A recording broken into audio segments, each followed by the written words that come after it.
we're going to dig into this picture of a relaxing. We're going to try to capture the relaxing mood of a horse pasture with red barns nestled up against some pine trees. And I want to first start with a lesson from last week, and that was the focal point. Well, If you divide any scene into thirds, you'll get 4 intersections. Here was my value study. I have an arrow here saying that this area in here where the couple of horses in the red barn will be my focal point. This area up here is interesting, but it's not going to be my the main story. I want to also give you a little lesson about fence posts. If you have fence posts that are the same distance apart as they move toward a barn, it's rather dull. You want to try to get some variety into your posts, picket fences, and things like that. So a more interesting way of doing it is to have different amounts of space. This, and then this is wider. This is narrower. And also some of them, because they're farm fence posts, can be canted or bent a little bit in different directions depending on how the horse rubbed up against the fence post. So as you go back to your drawing, the image has the posts very, very regularly spaced. And I think for variety's sake, you want to move some of them around. I'm going to talk a little bit about the paints. It's always good to have fresh paint on your palette. And I usually put about as much paint as would be my fingernail or thumbnail, depending on how big the painting is going to be. All right, I just put some raw sienna out, and I've refilled my blues before we all started recording. I refilled my blues and colors. You want your paints to be like jelly, maybe jelly that's had 10 seconds in the microwave. If your tube paints are like dried toothpaste, you're going to be very frustrated trying to mix the paint. It's just very, very hard, and it's also not very good for your brushes. All right, who we got? I got everybody in there? All right. Okay, I think I'm ready to paint if you're ready to watch. I'm going to, as we did the last time, I'm going to start with the sky. I guess this is the part I like, huh? All right.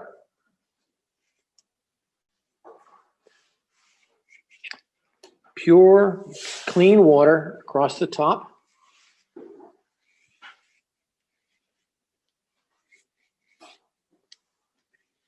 I'm using a fairly large, I think it's a squirrel or camel's hair brush. I don't have to be too careful up around the trees. I'm going to be going over those. I'm even going to cover over the metal roofs of this barn. Why are you doing that, Ned?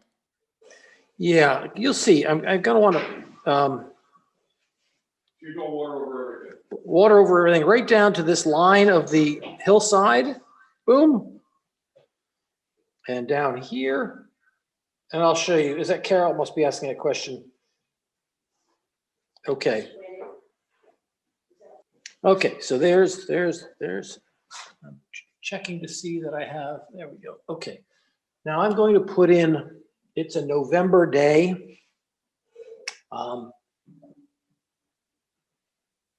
And I'm going to put just a little blush of raw sienna up into the sky.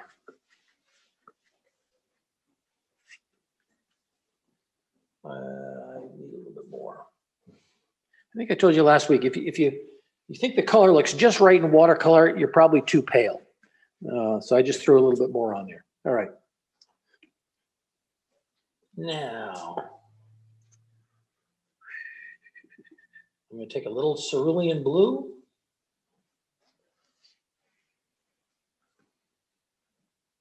And ultramarine blue, a little mixture of both. I'm going to throw this across.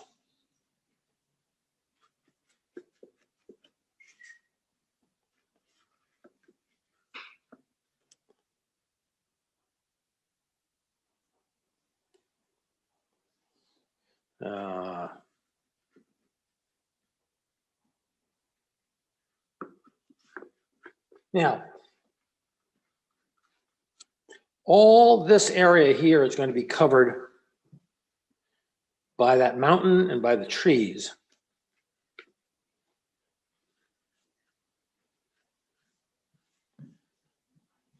And the blue of the sky is going to get reflected.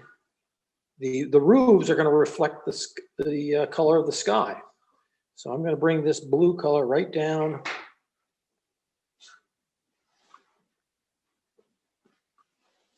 Right down here.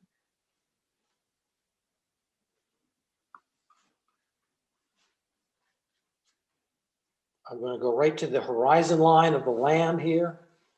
Get a little bit of this little tiny barn.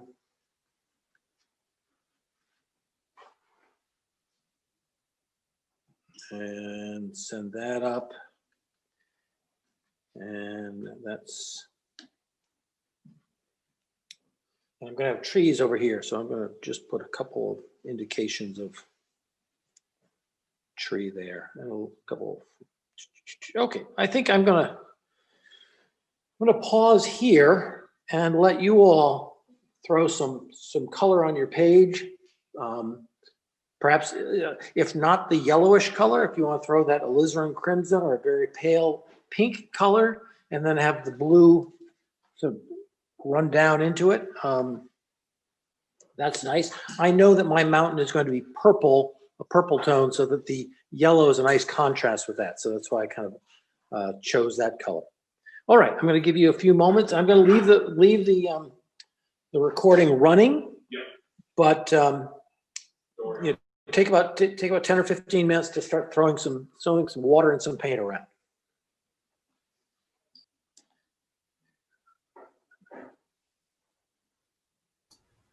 Ned, is your paper lying flat? No, it's at about about 25 or 30 degree angle on a tilt top table. Thank you. And for those of you at home, in the studio, I've given everyone a 2x4, a small chunk of wood, and so their surface and their paper is also at a slight angle. If you're at home and you can take a muffin pan or a bread pan and put the top of your board on that, or watercolor pad on that, that works pretty well.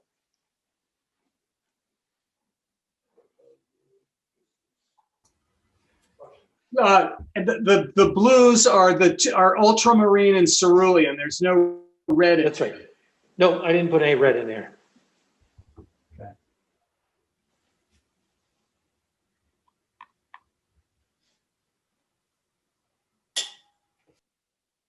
How are people doing on letting that color flow down to the edges of the barns? Oh, I just had the blue mountains all bleed into the yellow sky. You know, you can always throw a little bit of yellow back on top of that blue if you want, while it's still wet.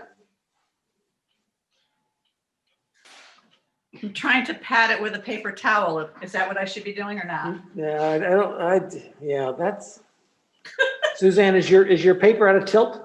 Yep. Okay. That was a raw sienna, right? Not a yellow. Is that correct? Yeah, I used raw sienna, which is a dirty yellow, yep. Now, does it matter which way the paintbrush is going? Like, it doesn't. Left-handed, right-handed? No. No, but I mean, vertical or horizontal. Well, you know, if I'm doing ocean or a sky, I usually go horizontal. Why do you ask?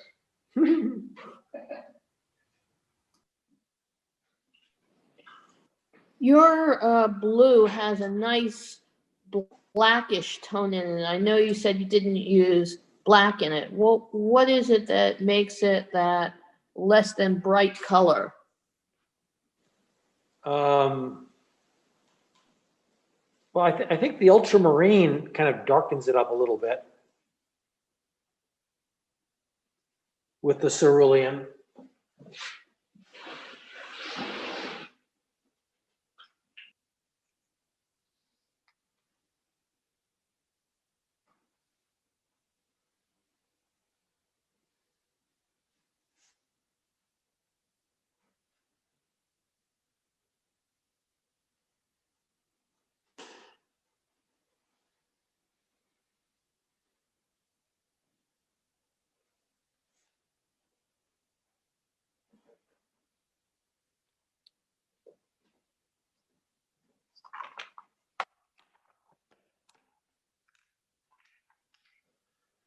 Okay, I'm going to start on a little bit of the foreground, and this won't take much time at all, and then I'll give you a little bit of time to work on the foreground.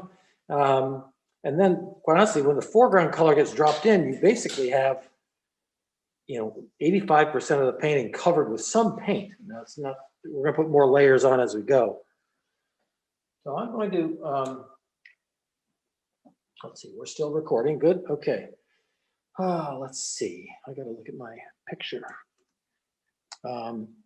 Okay, so this is not a bright green like you'd see in the spring. I'm going to throw some water on here. We're going to go around the barns, around some of these, go through some of those fence posts. I'm going to try to go around the horses. Okay. Well, you'll see. Okay, boop, boop.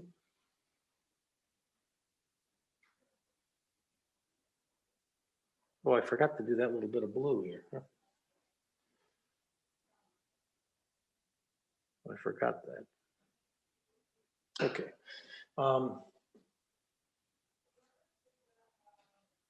Okay. That horse is going to be darker than. Okay, I'm going to go over that horse because it's going to be darker than the color of the ground. Okay, yellow. Let's.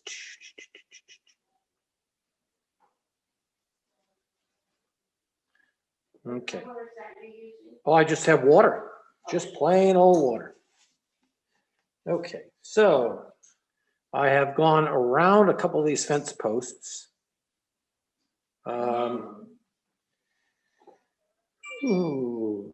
Gone through a couple. The horses have some of the horses have the blankets on them. So those are little patches of color I kind of like. Okay, I'm going to go back with the, what am I going to get here? Some raw sienna, a little bit of burnt sienna, and cerulean blue. Let's see how this. Okay, let's get that blue on there.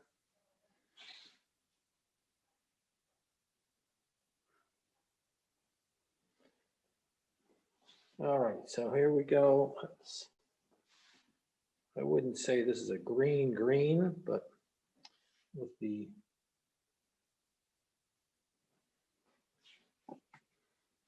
cerulean blue and the raw sienna, I get a dirty pale green. I think it's to the color of these, and I'm going right through some of those fence posts. I'm not cutting around every one of them, but I am. That horse, I'm leaving the cover of that horse open, okay. And then down through here, I see a little bit more sunlight. I'm throwing a little bit of the burnt sienna down here.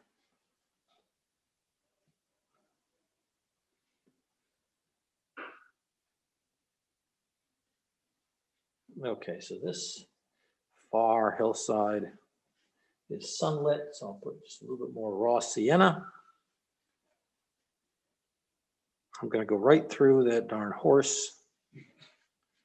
It's too small for me to pick around it. There we go. You'll see these fence posts are kind of sticking out. And that's all burnt sienna? Did you say a little burnt? Yeah, with a little cerulean blue. Okay. Yeah, okay. And in some areas, it's got a kind of nice mottled look. The paint granulates, it falls into little holes and crevices. And that's kind of nice. I kind of like that. Okay. Okay, so I'm gonna give, I'm gonna throw this color right up the side of the hillside there. Ooh, okay, yep, there's the horse. Deal with that. All right, okay, I'm gonna give you, what's that? Where is it up? So you can see it better, the whole thing better? So you can see all of your edges. Yeah. We're refocusing the honey. Okay, I'm gonna, well, I've got that raw sienna kicking around. I'm looking ahead to something later. I'm gonna put a little bit of raw sienna in these barns. These barns are hay barn, holding hay. So I'm gonna put that light tone in there now. I'll go over that later. You didn't put any brown in there, do you? No, Everything you do is like yellow and blue. well, I mean, I'm getting a green, so. Okay, so that's a pause. We're about a half hour into it, and we've covered, you know, like I said, 85% or 90% of the painting with some sort of color. Ned, did you throw a little more raw sienna on the right there on the hill? Did I hear you say that? Yeah, I did. Yes, I did. A little more raw sienna. I said, oh, there's a little more sunlight on that one. Got it. Got it. Okay. Learning these colors is so important. Some of the blue and then with the raw sienna. Yeah, the cerulean blue and the raw sienna. Raw sienna is like a yellow. Yes, the dirty yellow. I'm kind of toning down the bottom of this area here. Burnt sienna is too. Burnt sienna is a reddish brown. Yeah, Yeah. don't use it. I use, yeah, I put a little touch of it in there. It's kind of strong.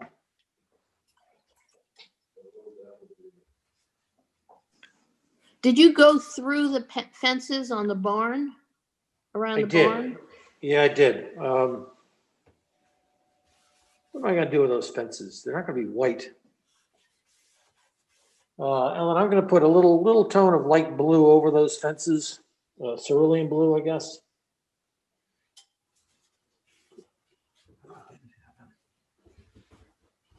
And I'll paint the red between the slats.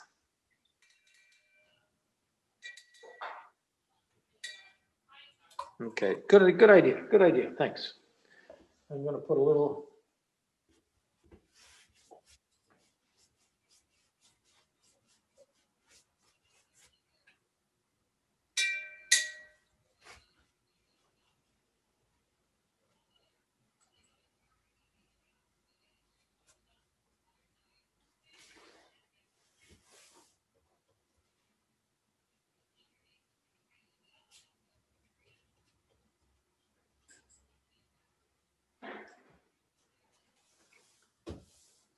Okay.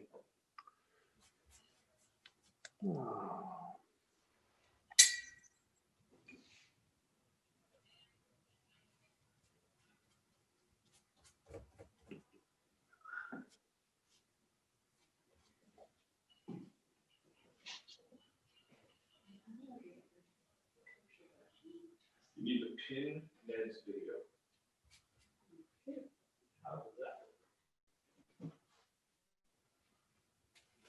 Or else Woody needs to turn his mic off.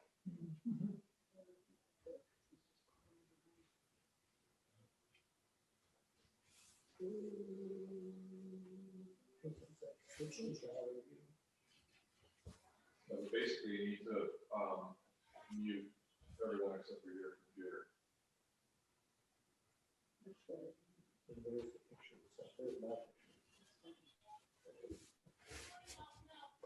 Other people have a real picture? They have the kind of go back and forth. I go back and forth.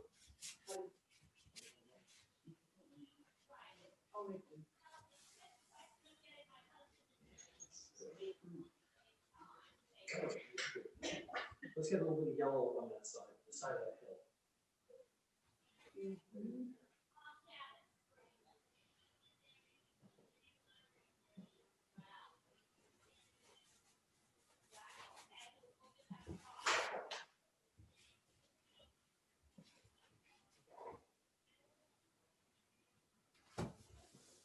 You're getting ahead of me in the barn. What? You're getting ahead of me. I know, I shouldn't say that. I should. It's okay, it's okay. It's called making, we made time up in the air.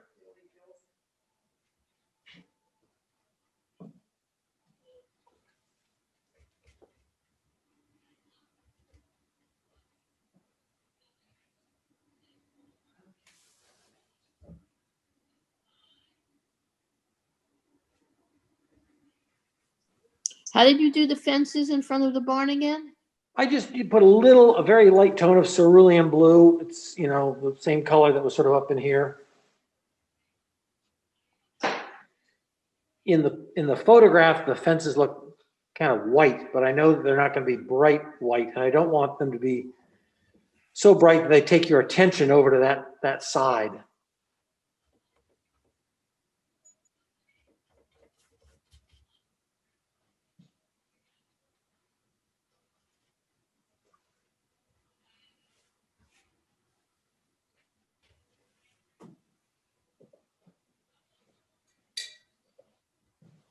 And were you using yellow ochre or raw sienna on the grass?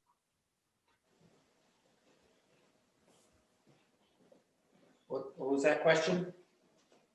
Were you using yellow ochre or raw sienna in the grass? I was using raw sienna, though you can use raw ochre. They're pretty close.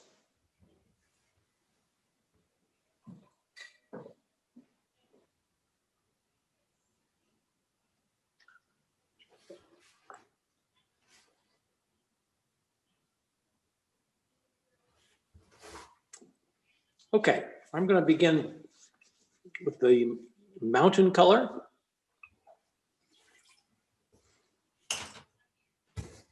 You'll notice on purpose, I have my mountain line going off the page, not at the corner the way the photograph is.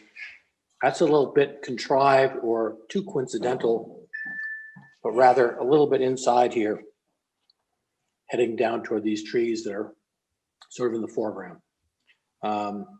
All right, so.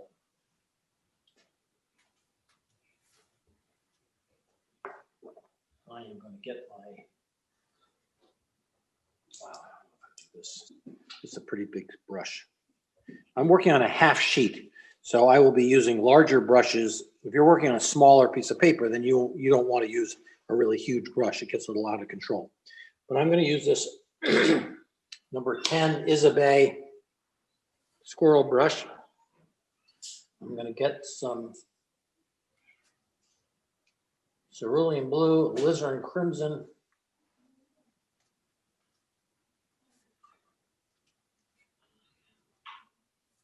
Okay, and here we go.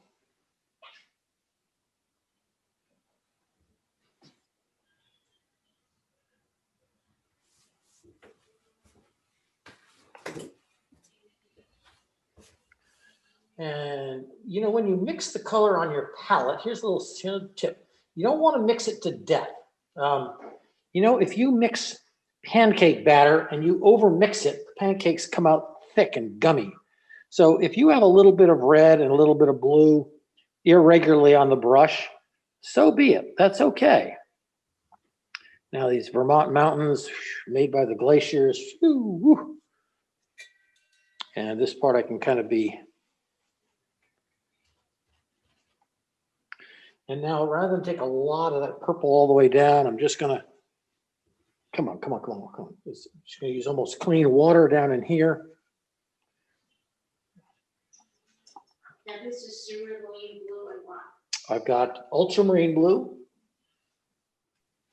and alizarin crimson.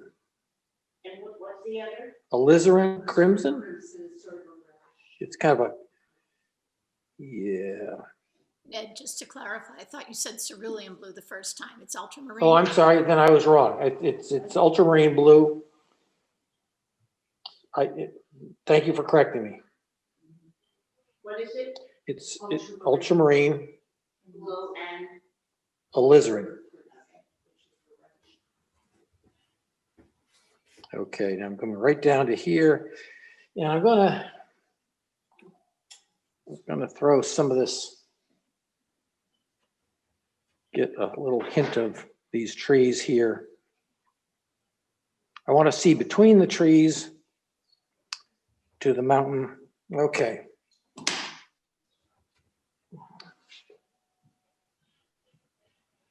Now, I am sort of anxious to get in my green trees while this is setting up, but it's almost too wet right now. So I am going to just do a little bit of work in the foreground while I delay putting paint in the upper part. You following me? All right, what do I still need to do in the foreground? I'm going to take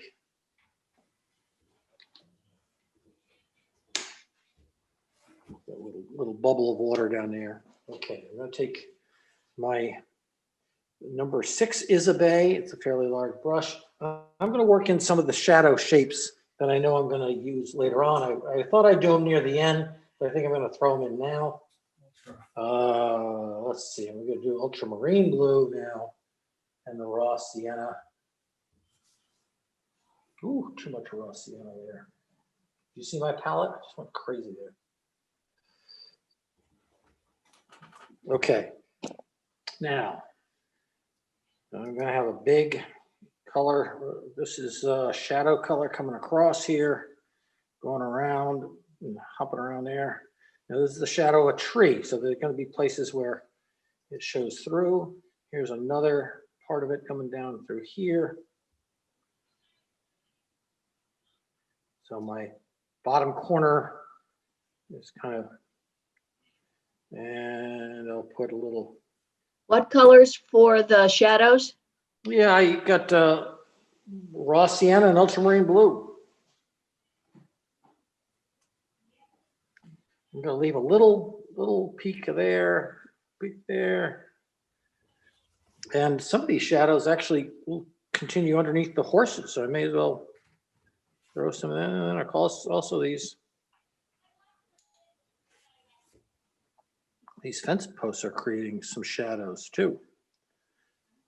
Well,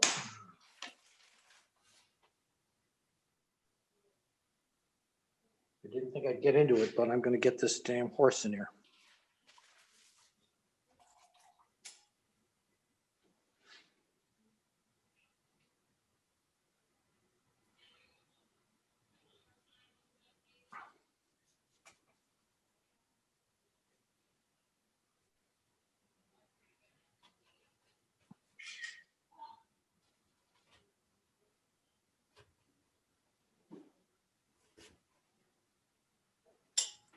Okay, that horse is in.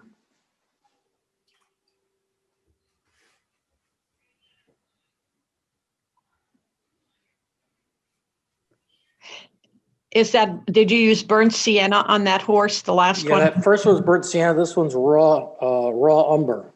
Okay.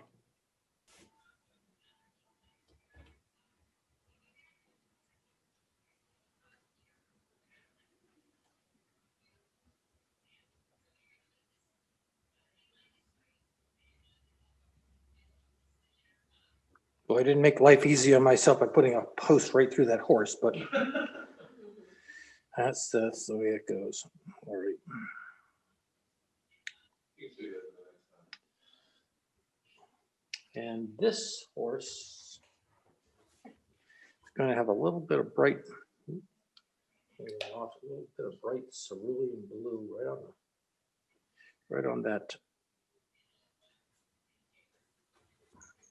right on that horse blanket.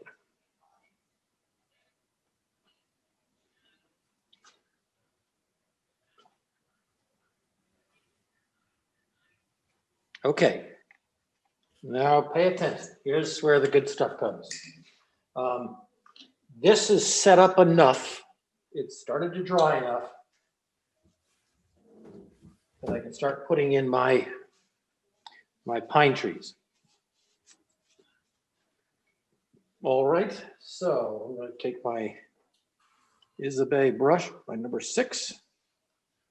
Wow, okay. Little New Gamboge yellow. And cerulean, nope, and ultramarine. Okay, these trees over here are definitely in sunlight. So I'm going to use that New Gamboge.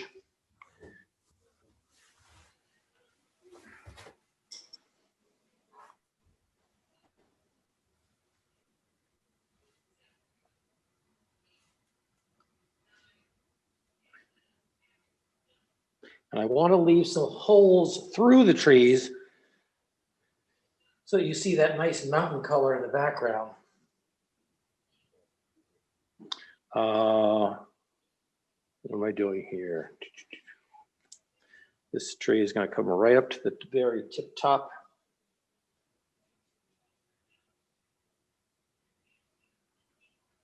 Okay, it's a little bit. What color for the trees? New Gamboge yellow and some ultramarine blue. Now, as I come down, the trees are less bright, so I'm going to go raw sienna and ultramarine blue.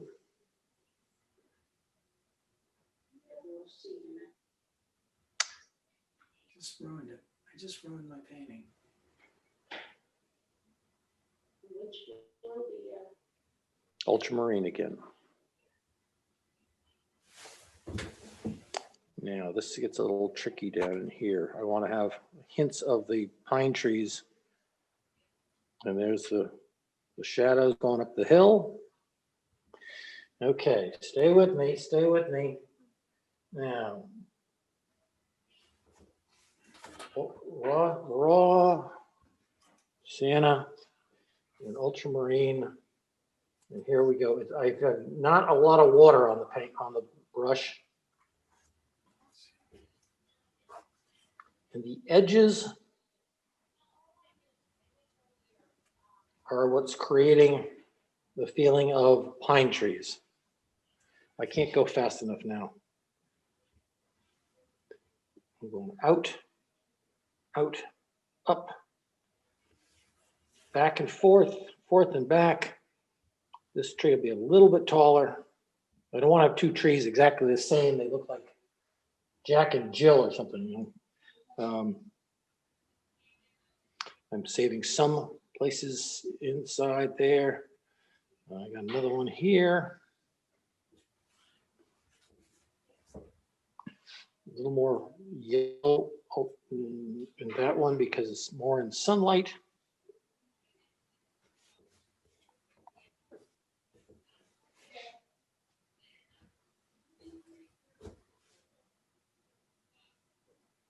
Notice I'm just flicking the brush, the tip, to make those.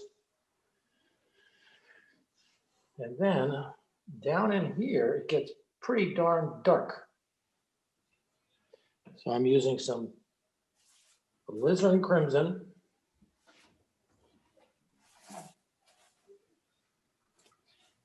And ultramarine blue. I don't think you can get 2 colors that darken a canvas more than those 2.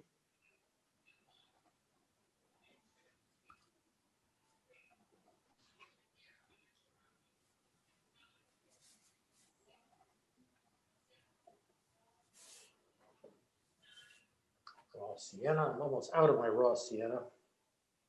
And the ultramarine. I'm going to go around these grooves.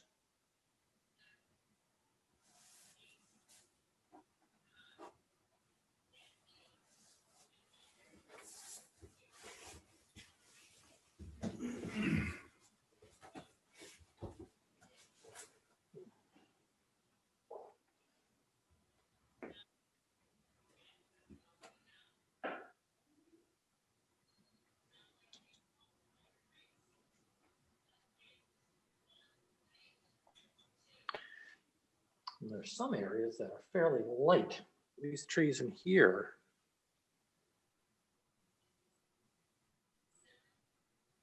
You have to be careful with my edges here.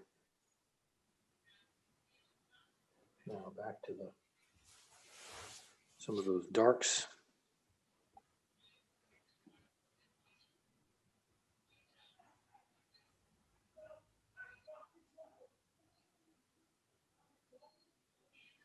All right.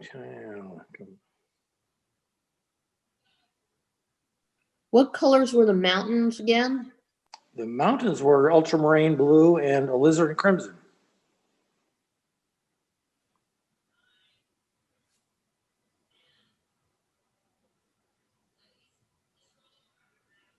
Now, this is called negative painting. I'm painting between the light colors of the foreground trees.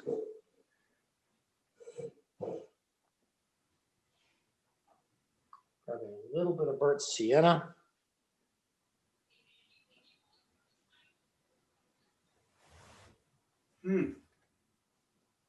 How's it looking, Woody? I'm impressed. Good, good.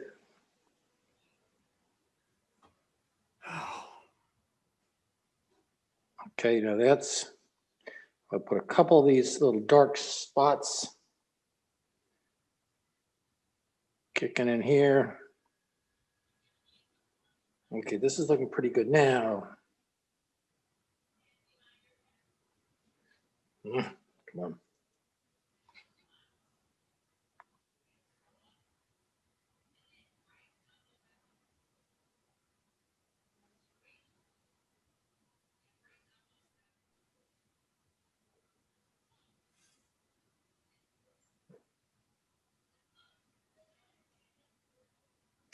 Okay, now we're going to show you a little watercolor trick. I'm using the back, take a look here. I'm using the back of my, my plastic 3/4 inch brush. I've also sharpened the back end of this brush so it's kind of like a chisel. And when the paint is slightly wet, I'm scratching through and creating a feeling of tree trunks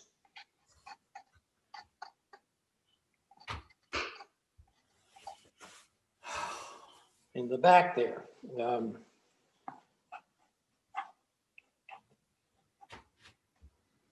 I will put a few of them down in here. Oops, see, that's too wet. It's not doing it.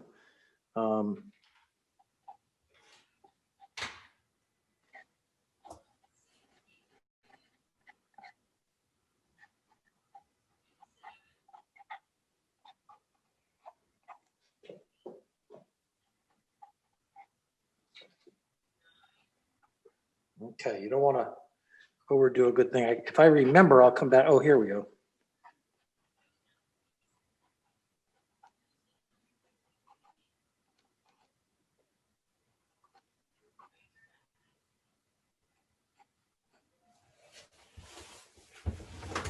Just a few irregular marks. It kind of breaks up that the very dark greens and blues in there.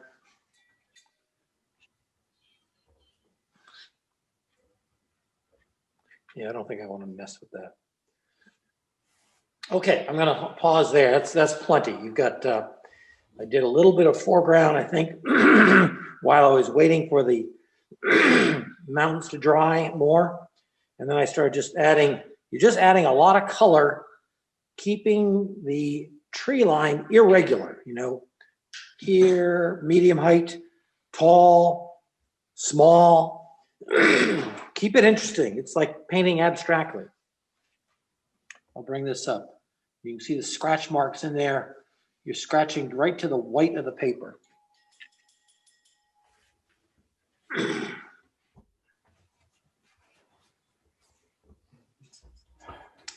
Okay, I'm going to take a little, I'm going to pause there.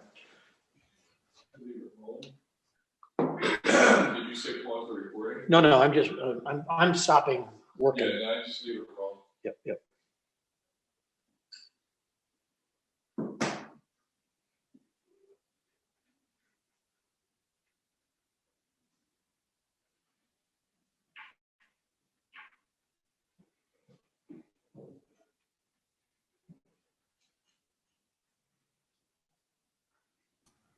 Ned, before you started putting the mountains, the ultramarine and the alizarin on the mountains, did you put a wash on that or you just went right onto the paper first? Yeah, no, I went right onto the paper. I could have put a wash, but Got it. that would have had, the whole thing would have been too messy.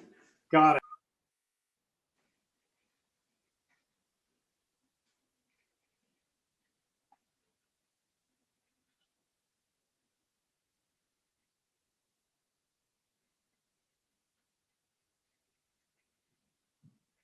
Woody, you're in Vermont, right?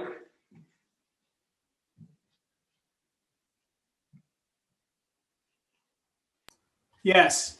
Yep. About 2 inches of snow.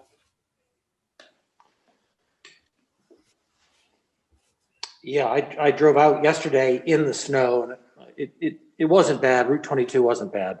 Yeah.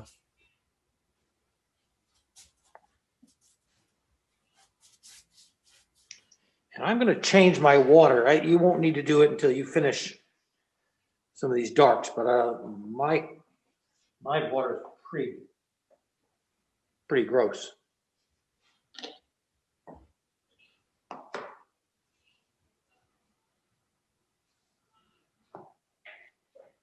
Just pure water. What colors are the trees again?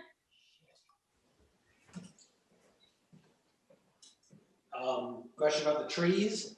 Yeah. Everything but the kitchen sink. I had over here, the lighter trees were New Gamboge yellow with the ultramarine. And then over here, I have raw sienna with ultramarine. But in the deeper, darker areas, I added a little alizarin crimson. Now, alizarin is a red, so it's the opposite of green, and that's what makes a green darker. Add a touch of red to it.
Hello?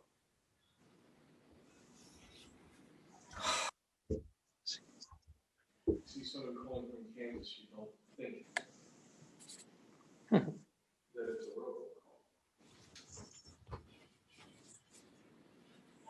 Figure someone's trying to, they got dropped out of Zoom. It was a robo. So like, oh, we got someone from Kansas. Yeah.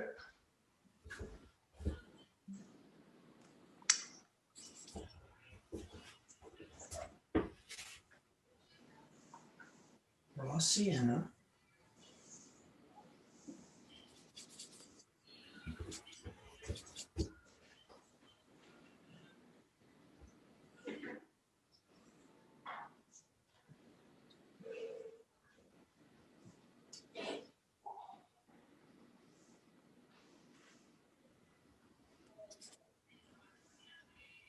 I've cleaned my water and I'm going to start in on these on the red barns. Now, notice this side is the lightest red of all.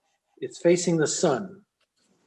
This is a medium red. This is a medium red. That's a medium red. And then these shadows are fairly dark reds. And this one has a shadow coming down here.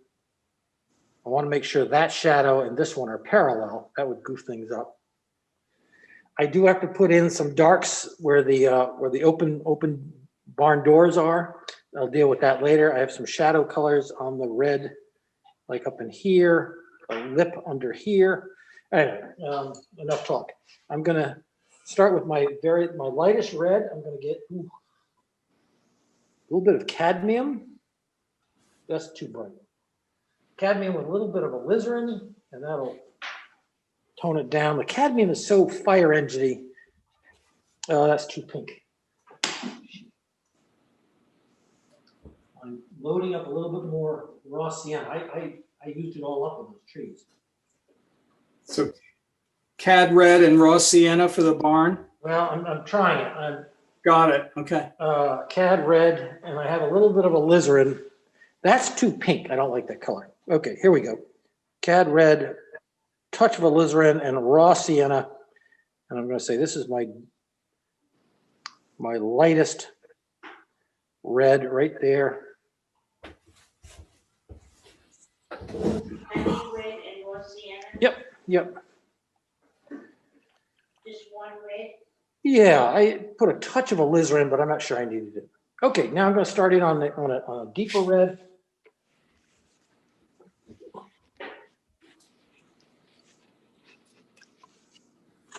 You know, in Rockport, Massachusetts, they have this fishing shack. It's called Motif Number 1, and it's out on a point on a rocky. Uh-oh, what happened? What were the two colors for the red? Camden red and what else? Oh, I can't. I'm just saying goodbye to that. Okay. Now it's backwards. Okay, now it's upside down and backwards. I think Maria might have called. I don't know. Can you hear me? Yes. What were the colors again for the barn? The Camden red and what else? Alizarin, crimson, cadmium red, a little bit of raw sienna. Now, this is me. I don't want it. Or is that you, Woody? Woody, is that your phone? I got it. We already did that thing. Okay. Okay, I gotta line this painting up again. Cad Red, which is this Might one. take it higher also. I raw sienna, which is the reddish brown. Oh, okay. Okay, just when I get my colors ready. Okay. I was saying motif number 1 in Rockport.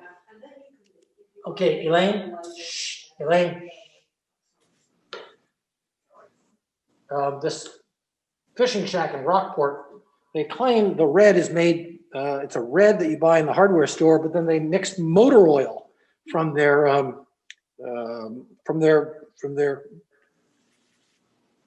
fishing boats.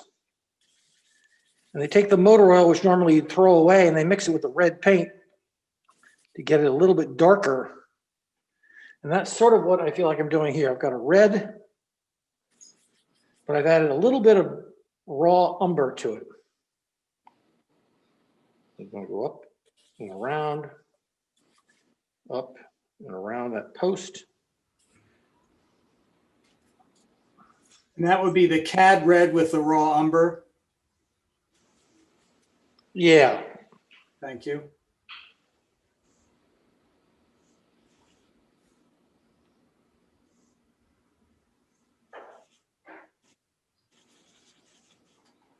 Okay, come on. I'll straighten that out. There we go. And this side of the barn is also going to be that same raw umber, Cad Red.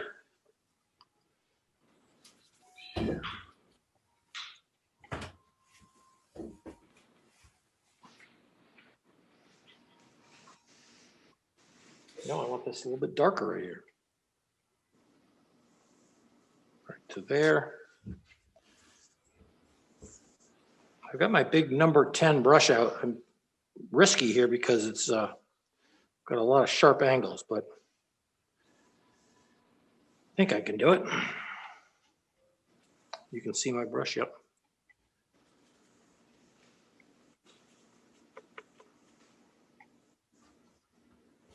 Okay, I'm gonna take this right down side of that. I'm gonna do that.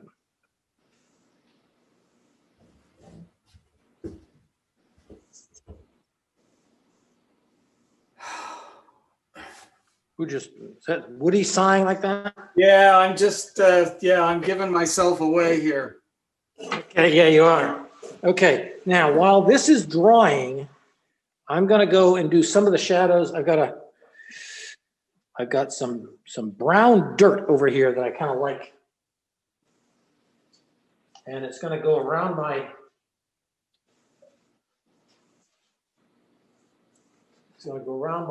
horse. All right, here we go. Here's this little patch of dirt where the horses walk or so. I don't know why it's so dark, but there's this little patch of dirt here. We'll go around the horse and come back out the other side.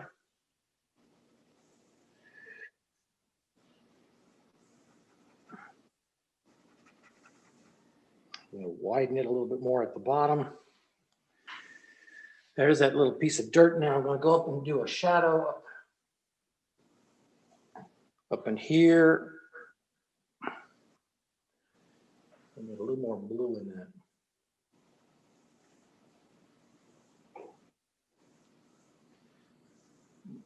The barn creates a shadow up on the hillside here, running up. It's got a point. It comes down, goes around. It goes around that horse.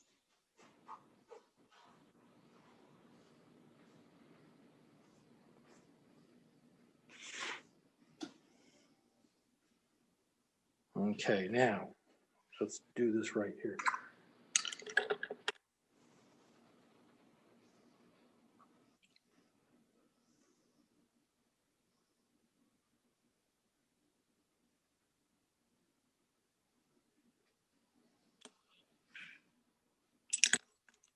Ellen, here's where I'm doing these fence posts.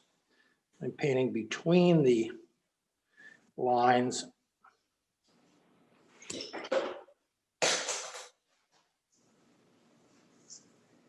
There's a little shadow there. Okay, now. Down. Maybe I should get a small brush.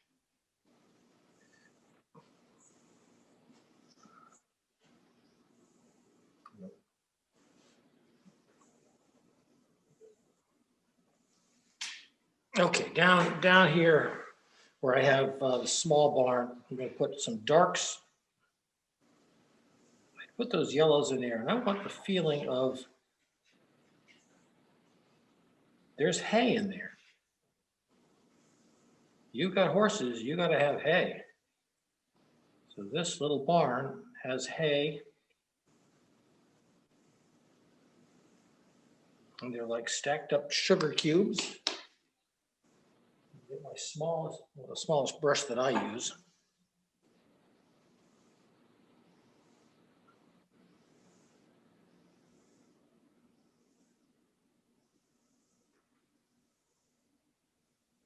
I want little hints.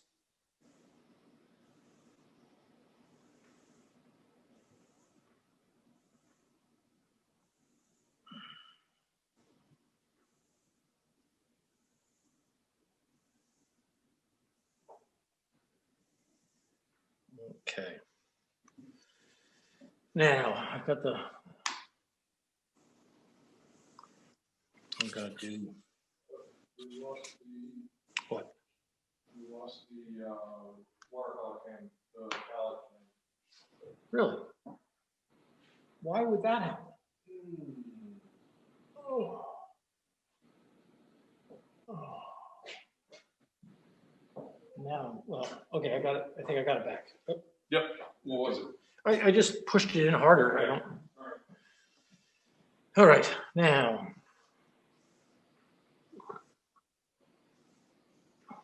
Okay, this is a dark. This is the dark area underneath this barn. This little roof. And this is called negative painting because I'm not painting the structure, but I'm painting around the structure, the Y-shaped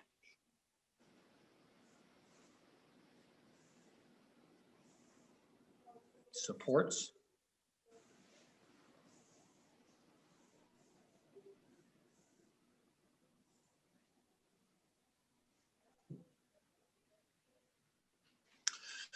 Okay, and I'll put a couple of windows here, 4 of them. Got a pretty, well, let's see. Okay, I'm gonna do the shadow now.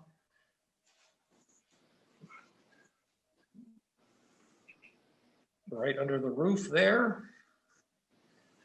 Just a hint underneath here, a little thin line. A little bit thicker line here. Up to the top. And then here we go. Now this line, I really love this shadow line because it points toward my focal point, the horses. Now it just happened to do that because the time of day, but this is why the picture looks so interesting. That moment looked so interesting to me when I stopped by the side of the road. Because everything seemed to line up. Okay, let's get a, now, if you are doing this, ooh, I'm gonna turn this around. If you're doing this in fast motion, this looks fun. Okay, there is a line across here. And then I'm gonna pull down.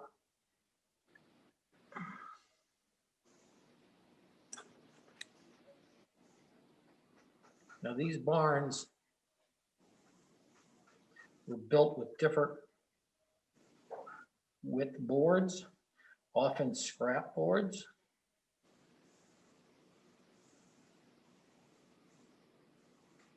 So the distances between them are irregular. You wouldn't have been able to get a board all the way down the length of this barn. You wouldn't have been able to mill something that long. So it goes about part way down and then it hits. So it stops and there's a beam and then you got more barn boards down there. Okay, I'll put a little bit down here.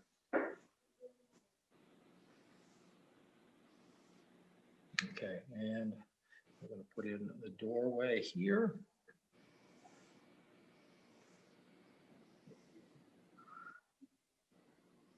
A window there, a window here. I'm using almost pure ultramarine blue. I'm getting this big opening here. Darker than the shadow. That's where the horses go in at night. Here's another door.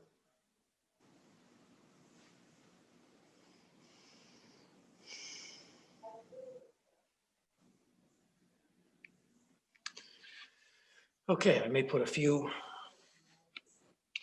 lines in here.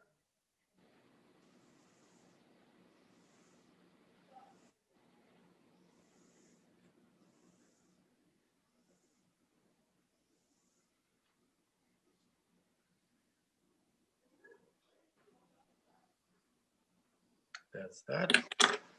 All right. shadows, horses.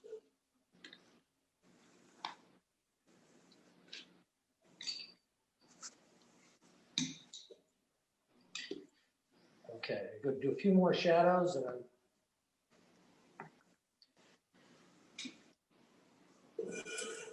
Okay, the horses. This one down here has a.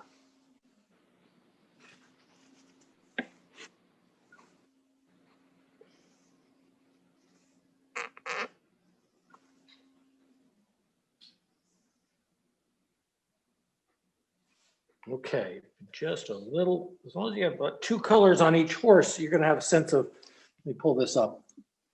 Take a look, you're gonna have a light side of the horse on the left and a dark side on the other side, and that makes it look 3-dimensional. If you just have one, come on. What's wrong with my camera?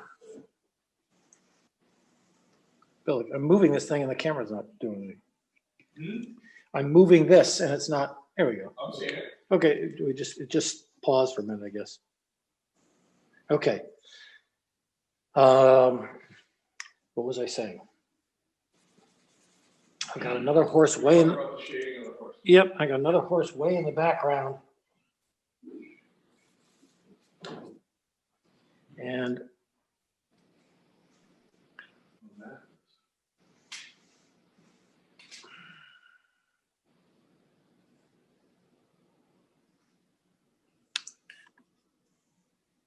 you almost don't even see it, you know? Okay, we'll get a little bit of tone on this horse here. This is where its mane is. Ear comes out. One thing, there's the other.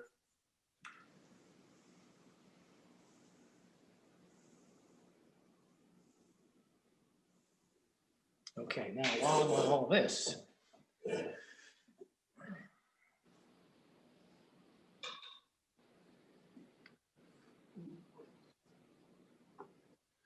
gonna do something with these posts. So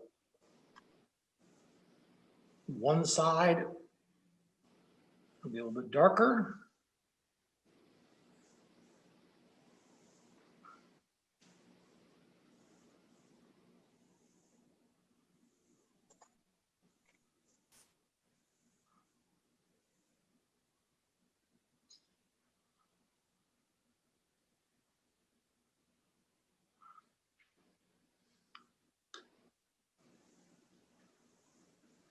And take that out, pull the shadows out a little bit further.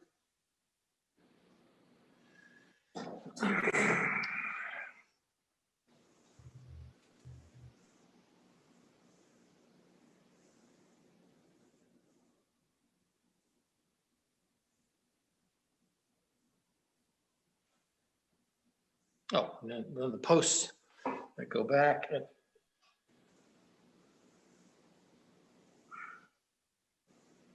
irregular intervals along a line that kind of goes right toward the horse barn.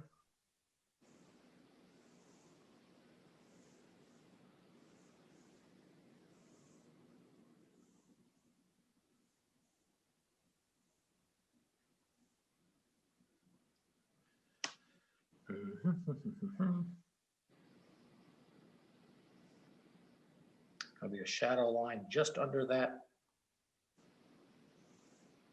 middle roof. All right, now I'm just looking around, seeing things that don't look right. And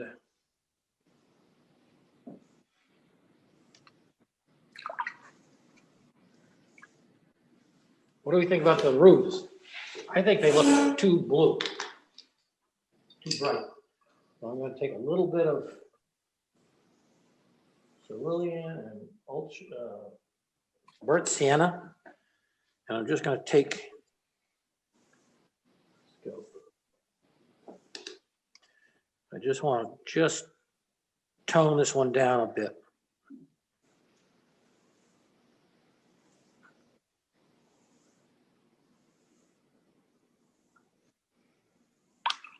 With my brush stroke, I'm just going to leave a little hint of the seam of the metal roof.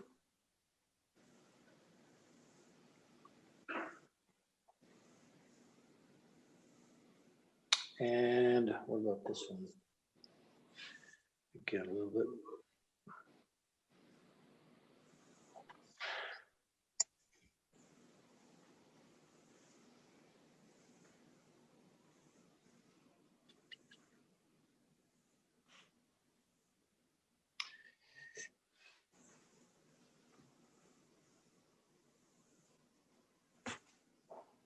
Let's see with that one.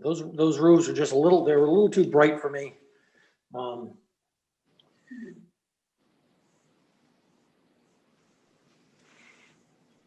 Put a little hint of some lines on that roof. Okay, and then one last thing I'm going to do, and then I'll be done. You guys in the room will see this better than anyone else. I'm going to take my brush with a little bit of raw sienna and ultramarine blue. Really going to want to get this on camera. Right at the bottom, it looks just flat. And so I'm going to take some paint. And I'm just going to sort of splatter it. Elaine, can you see this? I'm going to splatter this paint on here. How do you do that? Can you see my fingers doing this? A little bit of color on a brush and just sprinkling it the way you would with maybe if you had a toothbrush and you're trying to spray your younger sibling with it. Okay, that kind of, now it's a little too splatty right now, so I'm going to tone some of that down. But I like the way it feels like it's rough dirt down there rather than sort of flat green color. All right, so I think I'm going to pause now. Let me just review.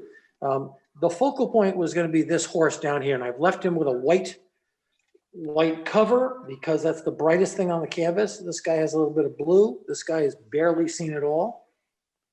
But that shadow line and this hillside bring us down into this area, and the fence posts bring us into the scene. So I've tried to orchestrate this so that your eye catches down here with the fence post and the horse, and it comes in this way and kind of circles around into here, and then it certainly begins to take in the whole landscape. But let's call that a wrap, and I'll let you guys keep painting. And before we quit for the day, I've got one little lesson for homework, and then it's time to clean up and have lunch. All right, it's 12 o'clock right now. Like I said, I've got a little demo that I want to do for you. But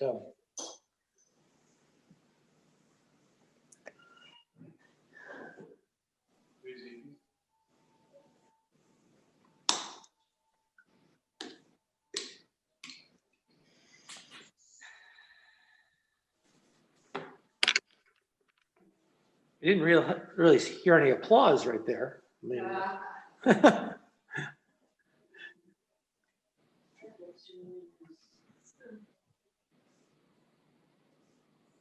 Applause.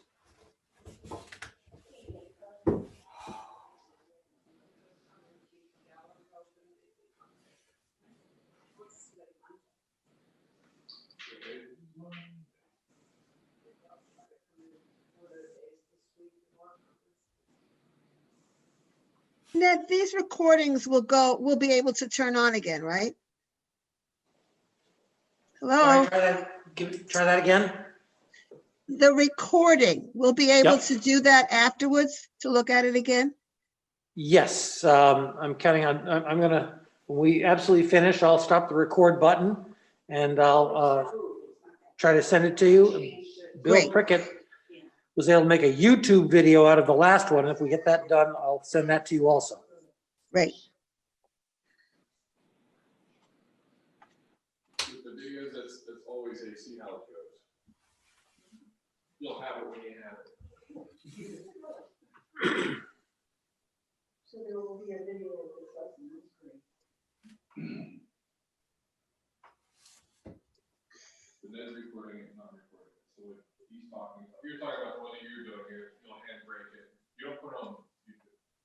No, I don't. I wouldn't know how to. Okay. No. That's actually easier than you think. Do you have a YouTube account yet? No. Do you have a Gmail account? Yeah. Okay. If you don't have new Gamboge yellow, what would you Yeah. use? If you have transparent yellow, what No? yellows do you have? There's a Naples yellow, which is nice. Yes. Yes. Naples yellow is great. Yeah, yeah. Use that one. We will have a way to set up for the YouTube account. She didn't hear you. Didn't hear you.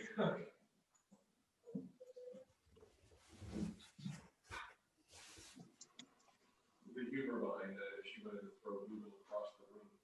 She wanted to throw what? Huh? She wanted to throw what? She wanted to throw Google across the room. Oh. 2 hours ago.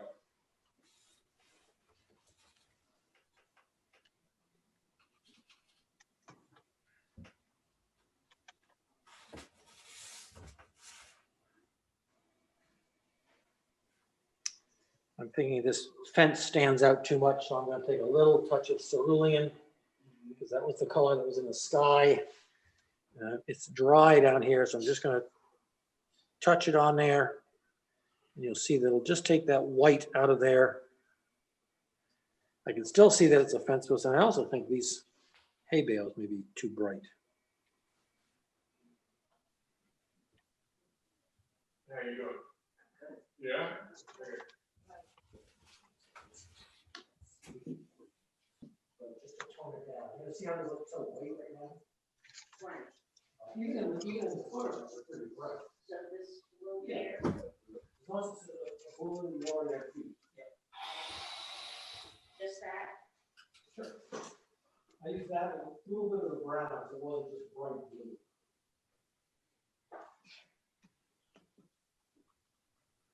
Ned, do you have something to show us before we go?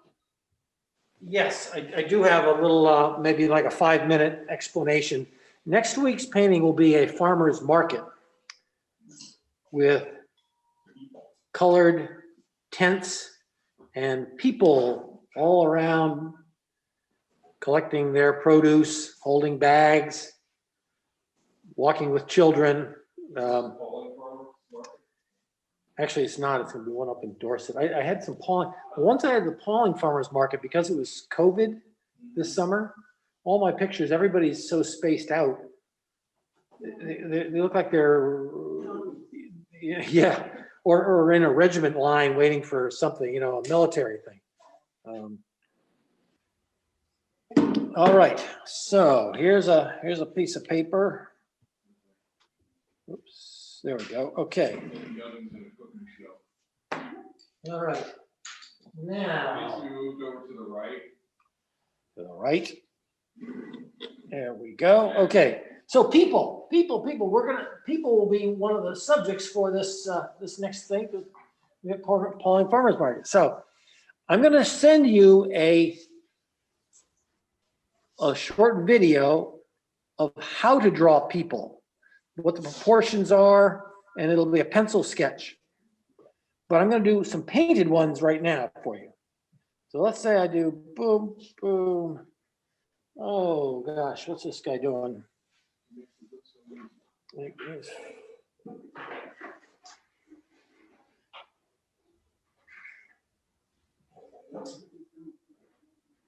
Yeah. I'll give him a little hat. Well, kind of blue, kind of lost that one.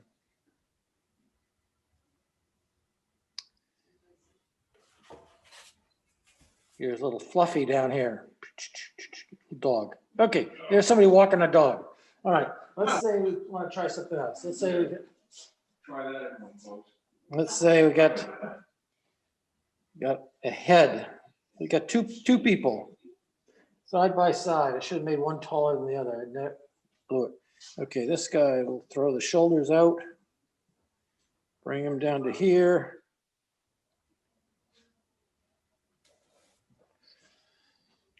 And this person is right there. Oh, isn't that sweet? They're holding hands, walking down the street. This one didn't come out as well as the last one. Uh-oh.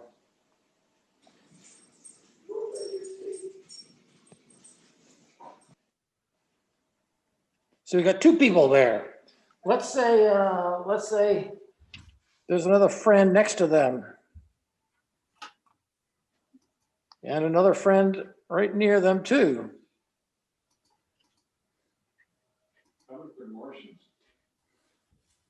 And sometimes you even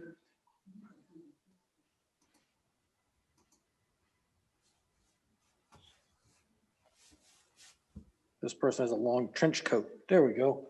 And put a little bit of head up there, little head up here.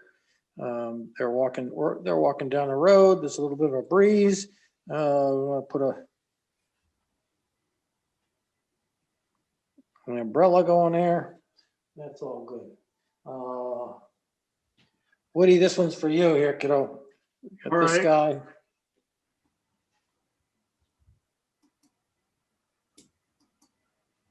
You tell me when you think you know what it is.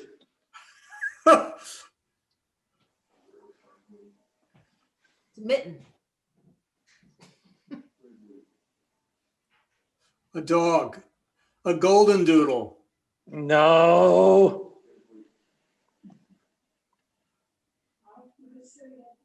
Oh, what? Skateboarder. Alfred. There we go. It's a fisherman. Terrific. Farm sale. So we will not get into, we're not doing portraits next week, but we will be doing, figures. Let's say somebody's, there are a couple kids playing. Do kids play outdoors anymore? No. These kids. They do it. Not with COVID. And I'm going fast for you.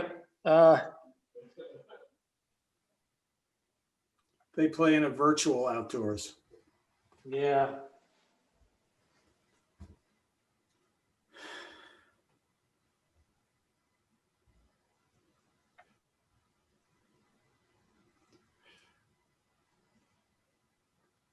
So here's some kids. I don't know whether they're on their knees craps. playing checkers Or shooting yeah, craps. shooting craps. All right, good. But that's playing outdoors. They don't look like they're playing five-card hockey. That's terrific. A little bit of shoe, something there, and then if you get some.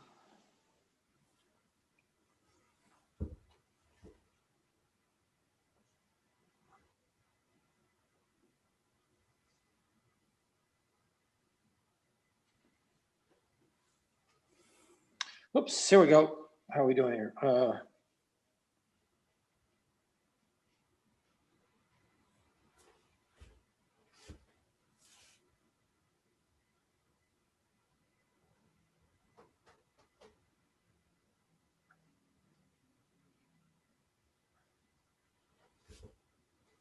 Here's a lady with her.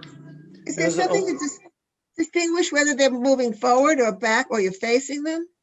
Well, some of these are from behind, like this is a lady with Yeah. a market basket. They're all from behind, sort of. Yeah, if I want to do somebody from the side, let's say I go like this, I'm going kind of fast here.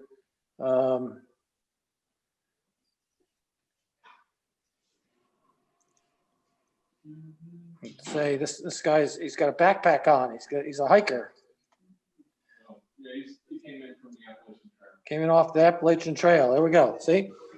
So, like I say, I'm not gonna leave you high and dry and say, okay, do a bunch of people. I'm gonna have you do some people sketches in pencil.